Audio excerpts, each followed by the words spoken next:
Good day, good morning, good evening, everyone. Welcome wherever you are, and thank you for joining us on today's webinar. My name is Zoe Ngobeni from Tetra Pak Corporate Communications, speaking to you from Sweden here at Tetra Pak Ruben Rausing Lund site. Today we are going to be talking about Industry 4.0 impact on food and beverage manufacturers with our host, Johan Nelson, Vice President of Tetra Pak Services at Tetra Pak. Just before we get started, I have a couple of housekeeping announcements to go over. If you have any questions for our panel, please type them in the Q&A box below and click the submit button. We'll try to answer as many questions as time allows. We'll also be asking some polling questions throughout the webinar and would really appreciate your input. We'll announce the results at the end of the presentation. Should you experience any technical difficulties, please check your network connection or type your issue in the Q&A box and a member of our technical team will assist you. You can also refresh your browser as this will clear up the majority of the problems. And finally, if you look on the left of your screen, you should see a list of handouts for you to download and take home with you from today's broadcast. Okay, with that cleared up, I now hand over to our speaker. Johan, the floor is yours. Thank you. Thank you, Zoe. So we will today talk about Industry 4.0 and how that opens a door of new opportunities for the food and beverage manufacturing industry. We will cover a number of aspects of this during today's session. We will cover a little bit of what Industry 4.0 is and why it is important. We will cover how the food and beverage manufacturing industry can benefit from Industry 4.0. And we will share some examples of Industry 4.0 in practice to become a little bit more practical what it is. We will share some keys to success, what we have learned so far and what we believe are important to be successful. And we will talk a little bit about how you embrace these future opportunities. Starting off with that the speed of change is increasing dramatically, very much driven by the pace of technological development. This is important to embrace the speed of change and how that affects you. Sometimes it's good to learn from history a little bit on and from some wise people. For example, Charles Darwin, he talked about that it's the one that is most adaptable to change that will survive. I think that is as true as it was when Charles Darwin said it. It is still true today. Also Albert Einstein, who talked a little bit about solving our problems with the same way of thinking we used when created them, which talks to the importance of having an open mind and be open for that we don't know everything. We only know what we know. And in these times of change, it's very important with that attitude of being very open, because you will be surprised. And very often we are limited by our imagination and the importance of taking away those limitations. Some of the challenges that the food and beverage producers are facing today are driven by consumers and retailers, regulators and owners putting pressure on the industry. And we will here go through a few examples of those type of pressures. If you take retailers and consumers, there is a big trend of more and more individualized products. There's more and more conversation in the world about, the unit of one in production. How can you produce a completely individualized package, for example? The different sales channels, e-commerce growing, etc. And so these type of multi-channel purchase and delivery systems puts a lot of demands as well on both production and logistics. Demands for traceability, sometimes driven by food safety concerns, sometimes driven with that I want to know where this food origins from, for example, puts a lot of demands on traceability and the use of data there to be able to always know. That is some examples of how retailers and consumers put more pressure. Regulators, some of these areas that is of interest for consumers becomes legislation, and regulators put demands on these things, very often in the space of quality and food safety, but also on traceability etc. Owners, of course, all the above is important for owners as well, but it's also the whole return on capital employed and the return on investments is becoming more and more important for the food and beverage industry to create a superior competitive advantage. This drives productivity, drive for more productivity, etc., and efficiency in the factories. And here is also Industry 4.0 will play a major role, as you will see going forward. A little bit on Industry 4.0, it's a natural innovation and evolution that is driven by technology. What you see here is examples of the 4 industrial revolution we in general recognize so far over the last almost 200 years now. The first one was enabled by steam, so you could make mechanical production, etc. The second one was more related to intensify production even more by electrifying and getting division of labor done in a different way. The third industrial revolution was very much enabled by electronics and IT. You saw the first type of robotics coming in, etc., and you got some types of processes in manufacturing automized. The fourth industrial revolution is very much related to data, sensors, artificial intelligence, cloud computing, computing on the edge, etc., and collaborative robots, etc. These have all been different means to the same ends. It's all been around improving productivity and getting more done for a given amount of assets or a given amount of investments. So I think it's a very natural evolution that we just have to embrace. In practice, some industries are ahead, and here you see an example maybe from an automotive manufacturer where they have done a bit more than food and beverage industry in general. You see how robotics have taken over a lot of manual work, and day by day robotics are taking over more and more work. And you even get into these type of collaborative robots where robots can do things together with human beings, for example. You see connected sensors in cars. The whole connected world is much bigger there of all kinds of things you can do.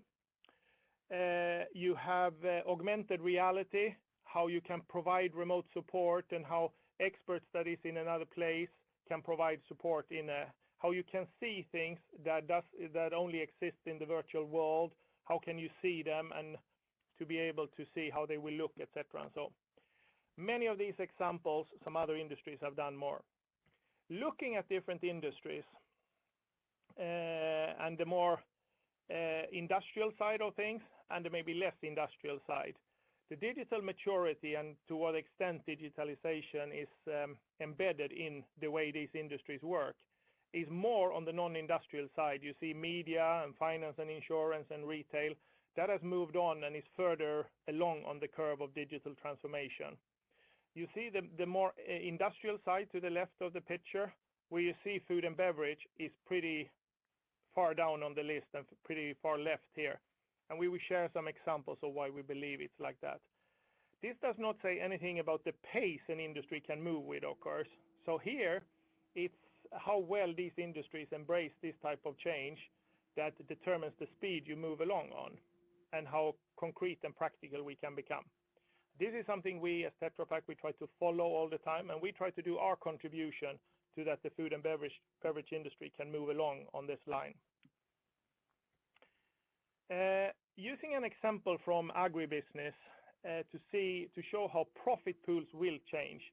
This, what you see here, is a typical value chain in agriculture today. You have someone that makes equipment, you have someone who sells fertilizers, you have others who sell seeds and chemicals, and then you have retailers and co-ops that sell the fruit or vegetables or whatever comes out of an agribusiness. And the profits are different and the margin are different as well in different stages of this value chain. But with what is happening, these profit pools are shrinking, of course, and other type of profit pools are coming in to share all the profits made in the value chain. You have, of course, new players coming in with technological infrastructure such as cloud solutions, sensors, etc., to make the whole agriculture business more efficient.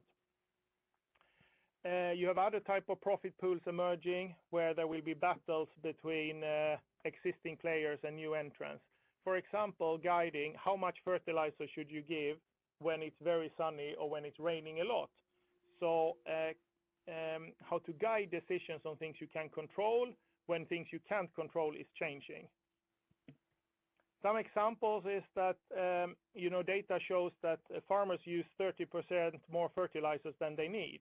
So when they will have better data and better guiding the usage of fertilizer, that profit pool will go down because they will use less fertilizer to get to the same output.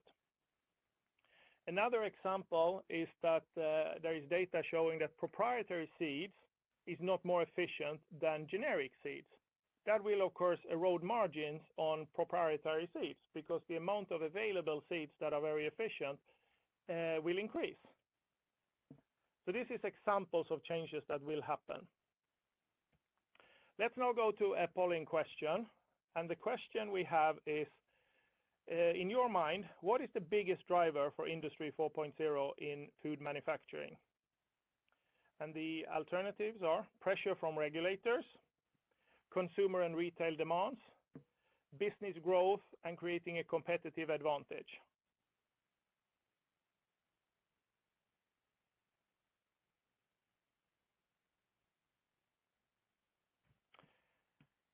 Thank you. Looking at some of the opportunities in the food and beverage industry, this is showing some different types of industries. And what you see is asset utilization here. So all the assets invested in these industries, how much of the total available time in a year are they used to produce something that can be sold? That is the definition of asset utilization we use here. So you see that food and beverage are in the range of 20 to 40% of that, with an average, in our experience, of around 30%. So one of the less mature industry comparing to some other industries that maybe is more capital intensive, such as mining and oil and gas and so, where you just have to utilize the assets better to make money and be profitable.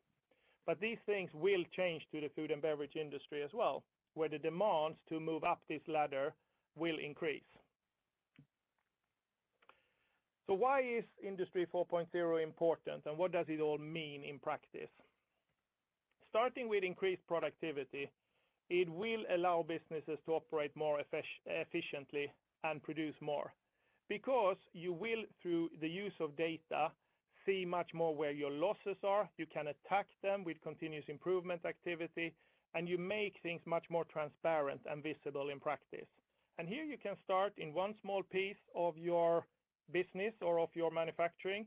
This doesn't have to go to group-wide implementations from the beginning. You can start in small steps and then add as you go. That is the beauty with improving productivity. You can start in one small corner of a factory and then expand from there. Reducing cost thanks to automizing more and more processes and taking away more and more manual tasks. That will, of course, over time, reduce the cost of manufacturing. That can also be in small steps where you can start with one piece of a process and see how can we automate that. Either because it's an administrative process or actually a manufacturing process. It's different technical solutions to how you automate the process. But here it's also very possible to start in small steps and then expand. Logistics, optimizing your logistics when the way consumers will demand product is changing. It's very important to keep an efficient supply chain and distribution channels. Here it's a little bit more difficult to start in small scale because this is more a fundamental change overall to a logistic systems and very much how you control demand and supply in practice and how you match that. So it's a bigger change that has to be attacked with a clear view in mind of how you see the future. More quickly responding to the changing demands of their customers, having a much more flexible setup where you can produce much more on demand, instead of producing to stock and pull from a stock. Because the risk when you produce to a stock is that you produce waste, of course, things that will not be needed. So the more flexible your manufacturing is, the more you will be able to respond to changes in demand very quickly. This will also be very important going forward. Then the whole people aspect of it, when you embrace new ways of working and partner with employees to create new types of jobs and upskill your workforce, this drives a lot of engagement with people, and it becomes just a fun place to work where a lot of things is happening, and continuous improvement happen through every single person every day in small steps. It's also an important part of this journey. It is digital disruption that drives this change, and the disruption is very much driven by technology development. And right now, the technology is currently changing faster than the way we work or our business processes. So if you take Internet of Things, how quickly things get connected today, everything in our life, our cars are connected, my coffee machine at home is connected, a packaging line or a processing piece of equipment is connected, etc. And why is it connected? Yeah, because the more you know about all these devices and things, the more analysis you can do, and you can predict what is going to happen through analytical models by understanding trends, etc. You can also understand where your losses are, etc. And that's big data analytics. And our analytical models and tools get sophisticated very quickly here and easier to use as well. That links to artificial intelligence and machine learning. That's how you apply different types of intelligent models and machine learning models onto data to try to predict what is going to happen in the future from what has happened in the past. And we will share some examples later on that. The whole drive for mobile devices, which has happened already in our private life. Everyone has a smartphone today. This, of course, will happen in industry as well, that you always have the information you need available at the fingertips, which drive up pace and speed in decision making. It's clear what I'm going to do when I have a small problem. I have a small instruction in terms of a video or something that guides me how to do a certain thing. The more these things are connected, the better it is. Augmented reality is, of course, how you mix the virtual world with the real world. And that gives a huge range of opportunities, and we will share one later in more practice from our world on how you can make people see things that is difficult to see in reality, how you can connect people, so how you can help each other, how you can collaborate with being physically very far apart, but with augmented reality, it's more or less like you stand next to each other to work with each other. Robotics, yeah, many people know what it is. This world goes very fast on the type of tasks robots can do and how robots can deal with unknown situations, with cognitive things, and also with collaborative robots. Robots that knows how to collaborate with a person. There can be a division of work between a robot and a human being to degrees that have not been possible in the past.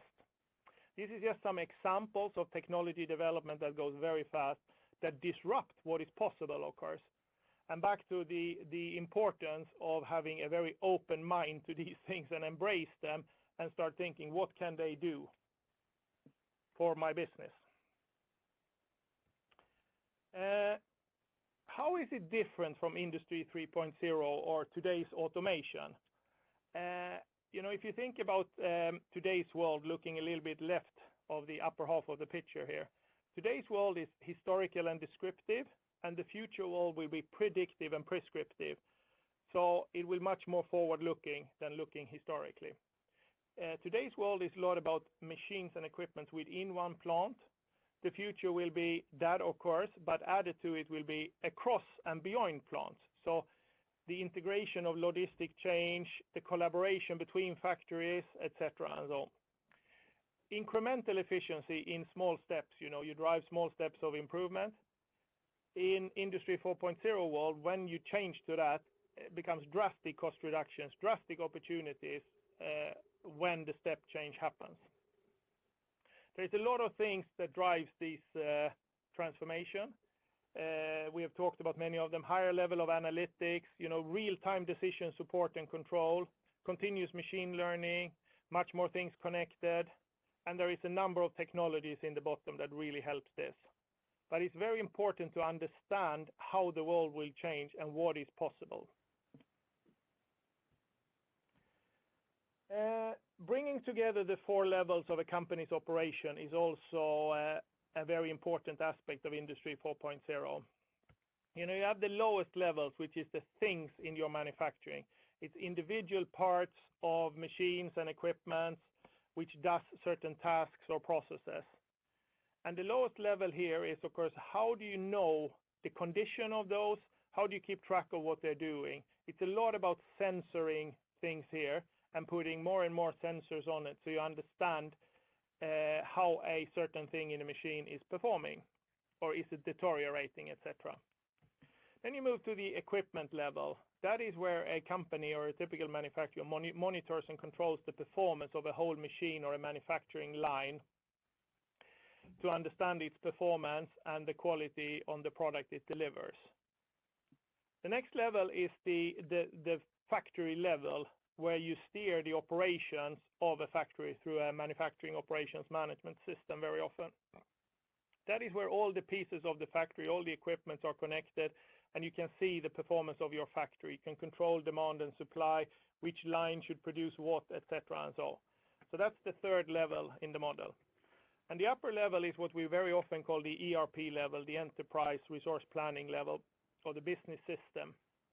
That is where a company monitors its whole performance across factories, across logistical supply chain, controls demand and supply. And here, the planning and the performance of the whole enterprise is done. All these 4 levels needs to be connected and talk to each other, because information needs to flow freely here between these. Otherwise, the upper level will not know what the lower level is doing, and vice versa. So it's very important how information flows between these different levels. Time for the second poll question. What do you think is the biggest hindrance for any company to start a digital transformation journey? Lack of capital investment, mindset change, or lack of know-how?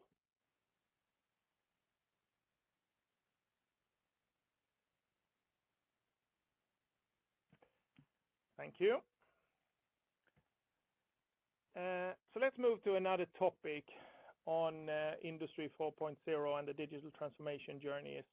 It's about striking the right partnerships. There is no single firm that has the scale to manage all the complexity of Industry 4.0 alone. Because there's so much technology you need so much business process experience and other things. So very, very key is who you partner with and who can help you deliver tangible value out of these transformations. Because we all know technology alone will not do it. A lot of experience in a current manufacturing process will not do it either. So it's the combination of these things where the best results and the most tangible value come out. So collaboration through partnerships is very, very important. On that note, you know, we are, as Tetra Pak, we are partnering with several technology leaders, and it's all about leveraging others' experience to secure the best possible integrated solution. And for us, it is very much around the technology areas. So you see some examples here in the middle box of companies that we work very closely with to make sure that in our offers, it's the best possible solutions on all levels, on the things or on the equipment or on the factory level through manufacturing operations or in the business systems. We don't have all these components of solutions ourselves, hence we partner with the best in the world on many of these things. Time for the third poll question. Which one do you think is the most important aspect of Industry 4.0? Big data, connecting equipment, or partnerships?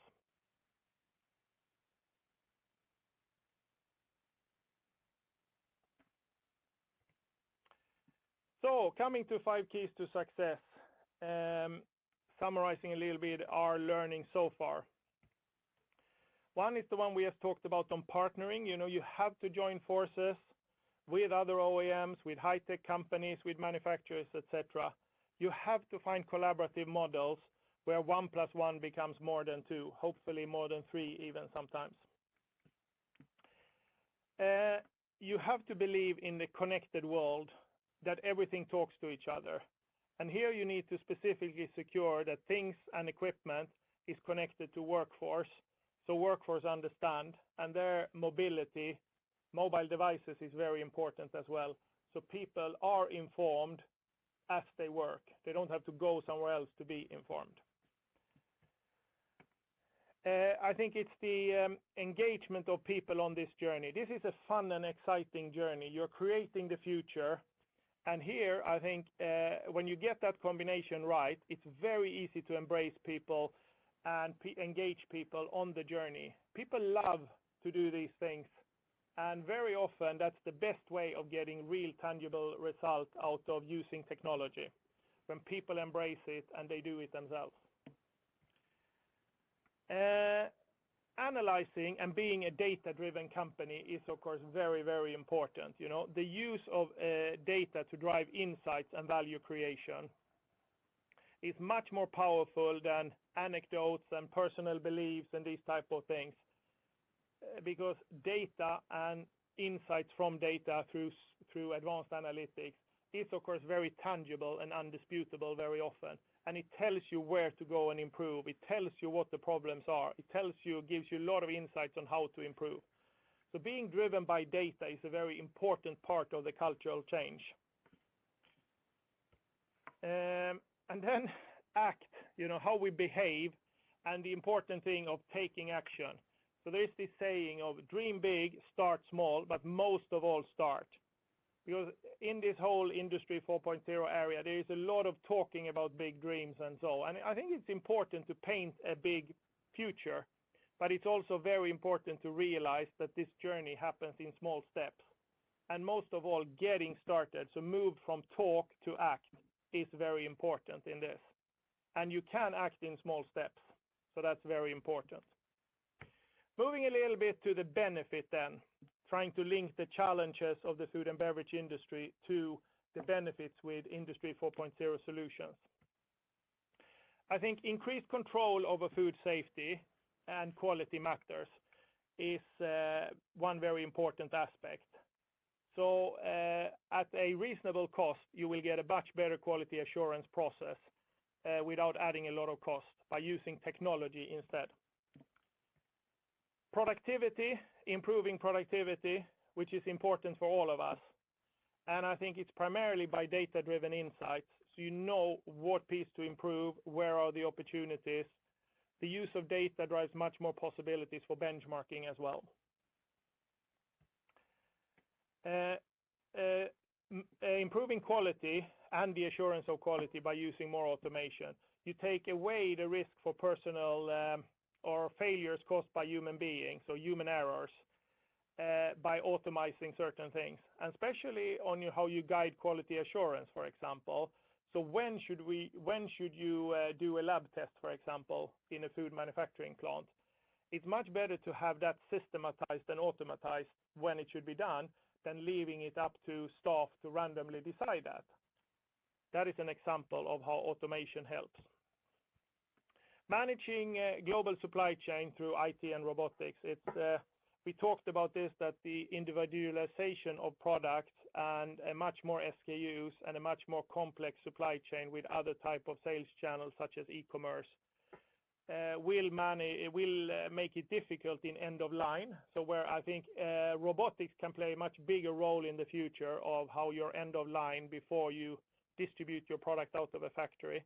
And then managing all this through IT with an increased complexity of number of SKUs, etc. And then the use of real-time data. You know, not making your decision based on historical data, what happened last week. Be connected using the real-time data. So what just happened and what decision should I take now? And then get some guidance on the alternatives. If you take this decision, this is more likely to happen. If you take this decision, something else is likely to happen. So by the use of real-time data, you can respond much more swiftly to whatever changes. Let's now go into a few examples. So for example, traceability is an important area we have talked about, which is in the field of guaranteeing quality and securing quality. Having full traceability from raw material, in our case, for example, the milk or the juice from oranges, etc., to the consumer, and a tailored solution for liquid food industry is provided by Tetra Pak now. This helps you a lot, and it's based, of course, on that you can print, read, and manage unique codes at the number of different stages. So it's based on that you put a code on an individual package, on a tray of packages, or on a pallet of packages, and then you know what is where. When you have this to trace your product, so you much more surgically can do find things when something goes wrong somewhere in the process. So you don't have to stop and block so much things in the warehouse. You can do a much more surgical cut of that. It will also give you opportunity to work more actively with consumer engagement using this data, knowing where is what product sold, etc., and so, and other type of marketing campaigns. This type of system gives other types of benefits like that as well. Another example is production planning and scheduling. So, some production planning happens on enterprise level, like this factory produces this type of product, this factory produces some other product, etc. When it comes to the scheduling of production, it's where you can optimize much more on how big batch am I going to produce, because we have an order this big, but we typically get extra orders later, and so how can you use historical information to try to predict how a certain SKU are normally behaving and developing, and how consumers and retailers are pulling that product through your supply chain. So we develop a lot of software in that field, which we try to integrate into systems that helps you with the detailed production planning of within one factory, and how that works with the overall planning that very often comes from SAP at enterprise level or from another system. Predictive maintenance. It's a big thing for all manufacturing industries, for all industry verticals, and so. Our application is done together with Microsoft here, and it builds on this model you see here. There's a lot of data in the machines, and that is transmitted through the cloud, and it goes to a quality and performance management center in Tetra Pak where all data is analyzed. And there is a number of algorithms that, based on historical data, predicts remainable usable lifetime. So based on that, you understand wear and tear, you understand vibration, you understand torque, etc. You understand the power a servo motor consumes, etc. And so through algorithms, advanced mathematical algorithms, you can understand how much lifetime there is left. We then push that information back, so through our field force, we come back to our customers and propose a replacement of a part well before it breaks down. So it becomes a planned maintenance event instead of an unpredicted failure that causes a lot of disruption to production. There is a lot of amount of money to save in this, and our ambition is, of course, to make our customers manufacturing more efficient through these type of technologies and insights. Augmented reality, we've talked a few times about before. It's a really disruptive technology. Our first application of this is how we secure staff has the right and relevant knowledge available at their fingertips. So imagine a situation that you are a service engineer from Tetra Pak who is at the customer, and you see a problem for the first time. There is a very tricky problem happening here, and you don't know how to solve it.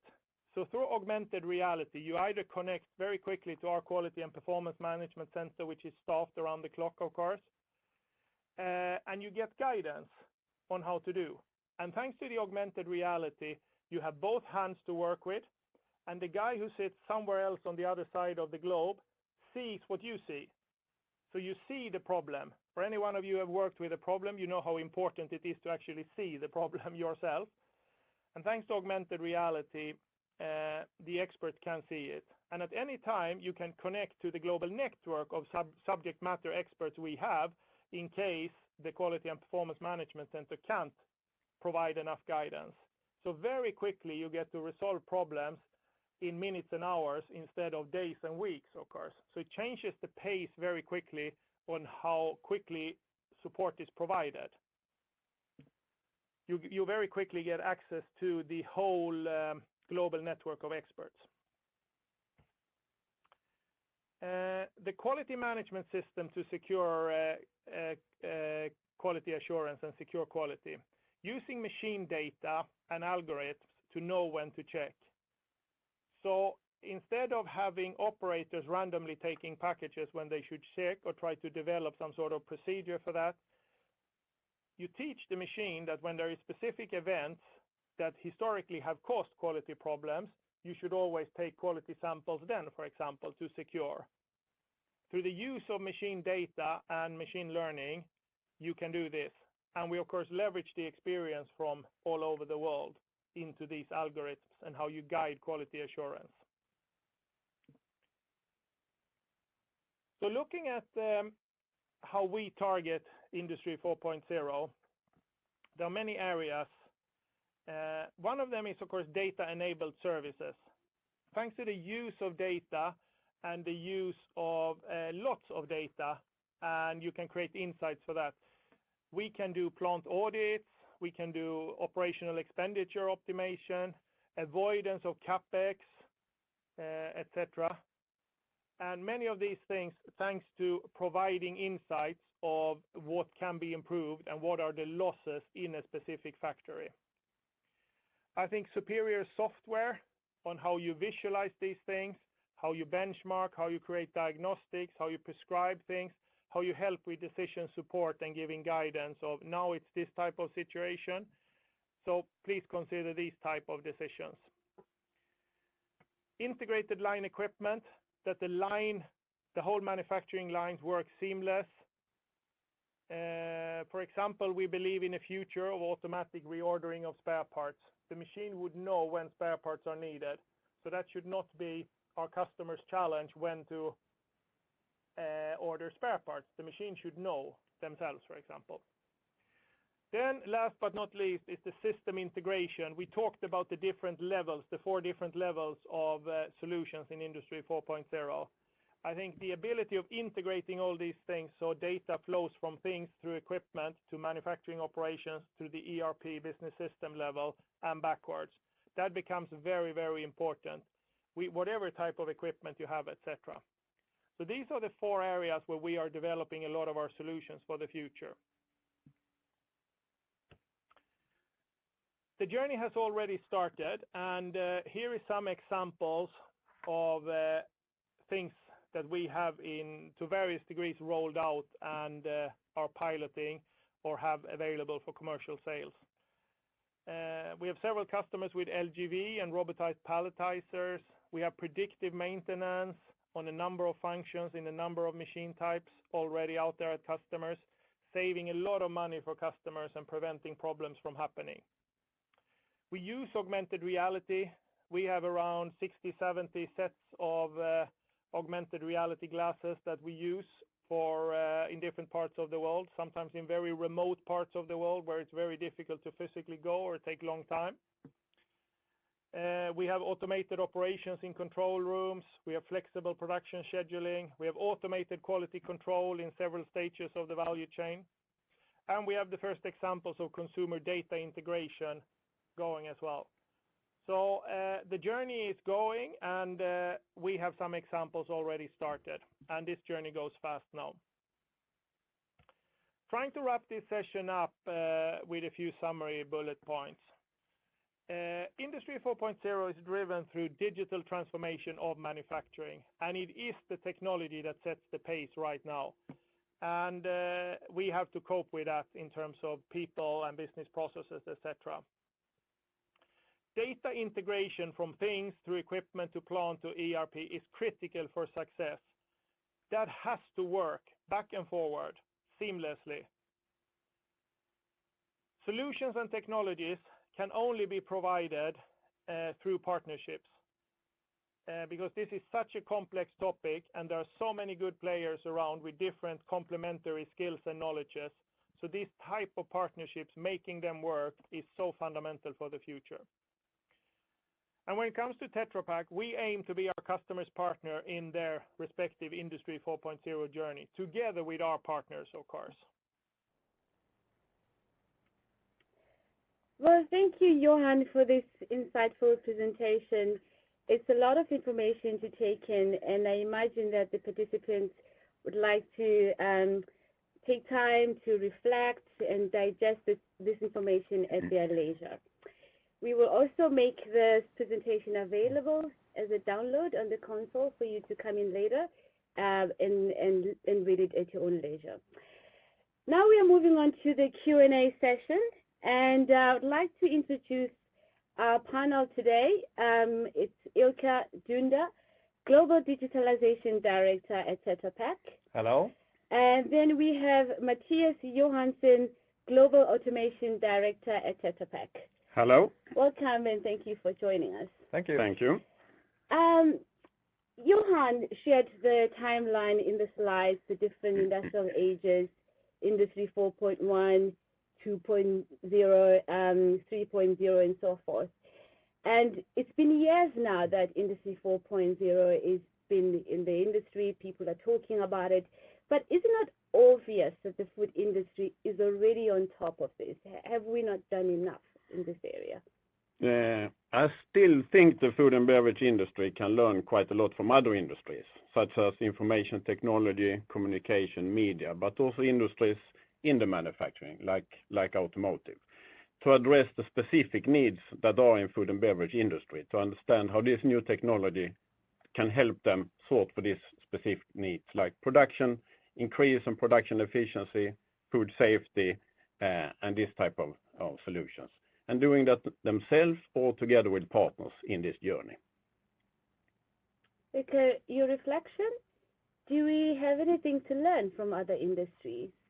I think there's a lot of things to learn. I think, if we put ourselves in the context of the food industry, I think there's a huge opportunity for us because, it's all about, learning, benchmarking, partnering with others who have done the journey, but also, bringing it into our unique context of the food industry, because, we have that, some requirements like quality, safety, etc., which we, regard very highly. So it's about taking the learnings from other industries and bringing it into our context. Indeed, indeed. And we see, of course, a lot of examples already starting in our industry, like predictive maintenance and digital technology coming into the manufacturing. But now it's about getting it together to a solution that is really practical for the specific use cases that we have in the food and beverage industry. Indeed. Now, moving on to the second reflection. In the presentation, Johan mentioned robotics, artificial intelligence, cloud, and so forth. I mean, within businesses, there are a lot of people, obviously, who are excited about the opportunities that these technologies and solutions will bring. But then, on the other hand, you have another layer of people who might be, for lack of a better word, anxious and concerned if this is going to have implications on jobs. For example, does it mean that we will have robots taking over people's jobs? Is there going to be reductions in the factories? I mean, what's your view on that? Okay. If I, maybe start on this question, I think, we should use a little bit of history to put this in context. The question, we are now embarking on the fourth industrial revolution. Even on 1, 2, 3, the revolutions, that same question was always asked.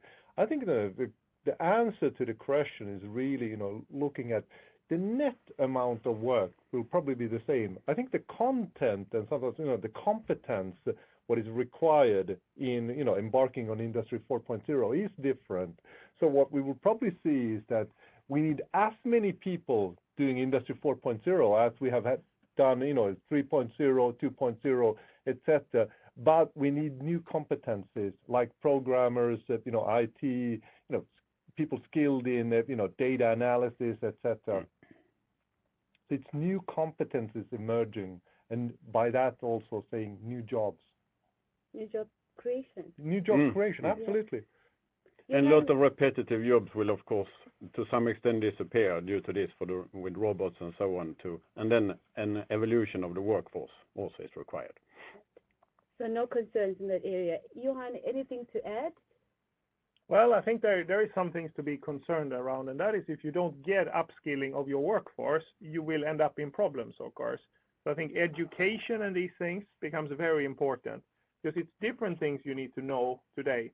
And some jobs will disappear, and new jobs will occur. So of course it's a change, it's a transformation. So it's new skills you need to have. And I think the most important for any company is to say, how can we attract these new skills to our company? Because there is going to be a war for these talents, of course, because in these transformations, there is always a lag until there is enough supply of a specific capability, and demand runs ahead a bit before education system changes and so on. And that you have to see as long cycles over long periods of time. But I think the most important thing you can do as a company is to make sure you're an attractive employer for those that exist with new skills, and then be prepared to invest in upskilling your own workforce, of course. So you invest in them as well. We are now going to just reflect on the first question that we asked, the polling question. And we said, what is the biggest driver in Industry 4.0 and the pressure that where the industry is coming from? So we had three possible answers. One was that it's pressure from the regulators that is obviously driving Industry 4.0, or it's consumer and retail demand. And the third one was business growth and competitiveness. So according to the polls, the biggest pressure that the industry has is coming from business growth. So that is the biggest driver why any business would want to adopt new technologies, start a digital transformation journey. Okay, thank you for answering that question. We'll take the follow-up questions later on. But now I'd like to go into questions that the audience have asked via the panel. And the first one is about the gaps that exist within the food beverage industry in relation to Industry 4.0. Where can we point to specific areas where we see that there is a gap in this area where we need to be stronger as an industry or to deploy more solutions? Matthias, Ilkka, Yeah, and I'm thinking quite a lot about supply chain and distribution channel, that we see a lot of new demands for the food and beverage producers to deliver then the products and also meeting the requirements of individualization and need for individualization. So much more producing directly to order, smaller batches and so on. So a lot about how you schedule the production and make sure you can meet these more complex supply chain needs. I think that is an area where we see a lot of interest from many of the food and beverage producers today. I agree, that's a very important point Matthias brings up, because it comes from changes in consumer demand and changes in how retail works and how we buy stuff, And I think what is hugely important when you have smaller production batches is how you can change between them without losing time, of course. So the whole flexibility in your manufacturing line, how can I change from one SKU to another without losing any time? Today, anyone who is in any type of manufacturing, when you have a change, you have waste and lost time. So how can you optimize that? I think is a very good point. Yeah. We move on to the next question. We've got lots of questions coming in now. The second one is that, do the principles of Industry 4.0 apply to any manufacturing business regardless of their geographic location? Does this mean the same thing to everyone? Yeah. Okay. I think it's absolutely, first of all, it's a global phenomenon. I think, maybe the difference might be the starting point.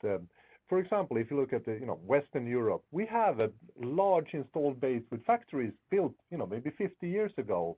So we have, a lot of old factories with, very few greenfield factories in our business in Europe.